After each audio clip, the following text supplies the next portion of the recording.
Please join me in welcoming Dr. Gaurav Bhalla. Summertime's here.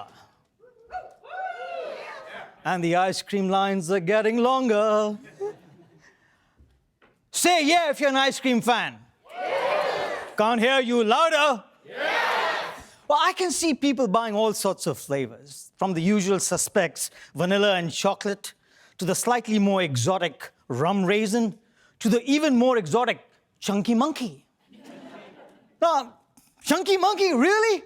You bet. Those exotic flavors do exist, and there are some people who love them. But that's okay, because in the world of ice creams, we expect and accept that people will have different flavor preferences. But the moment we step out of the world of ice creams into the corridors of corporations and organizations, we change.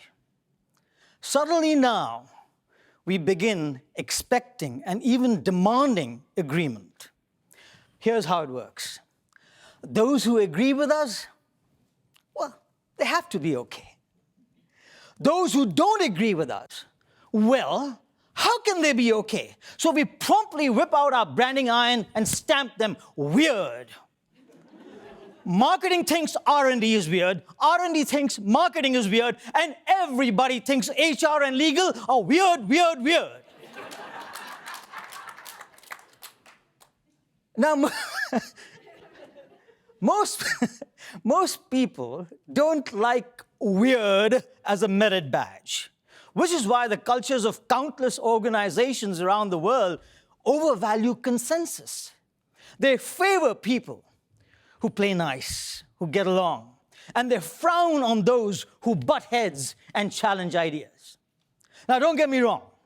I've got nothing against playing nice and getting along, but not if it's at the expense of cognitive diversity. Friends, here's the naked reality. If everybody in a company thinks the same way, talks the same way, acts the same way, it's not an asset. It's a crippling liability. It's a crippling liability because consensus handcuffs us. It forecloses options.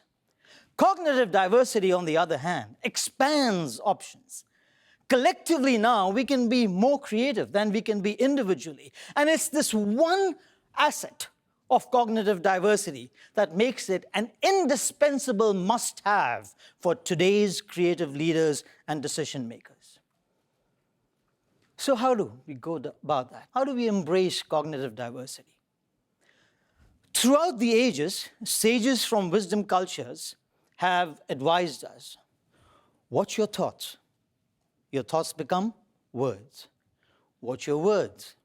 Your words become actions. Watch your actions. They unfold destinies. So in keeping with that ancient wisdom, I'm going to offer you 3 transformations. One thought, one word, one action that you can apply immediately as soon as you leave this room. First, the thought. I. Big me, little you. Ego. Leaders who have runaway egos, they're like suction pumps. They suck the oxygen out of ideas. They can't foster creativity. That's not their goal. Consensus is the holy grail. Did King Arthur have a huge ego? Of course he did. He was a king. You can't be a king and not have a big ego, old chap. But my Uncle Merlin tells me that the same King Arthur also had a round table. Because King Arthur, to use a today term, was a smart dude who understood that in order to lead creatively and successfully, he had to tame I and embrace we. So the first transformation I'd like to recommend is, let's migrate from I leadership to we leadership. Let's change the shape of the decision-making tables here and here, from rectangular to round, because round decision-making tables, they liberate voices, they liberate ideas. Next, the word. And the transformation I'd like to suggest here is from know, K-N-O-W, to learn. From I know to help me learn. Edison was a brilliant inventor.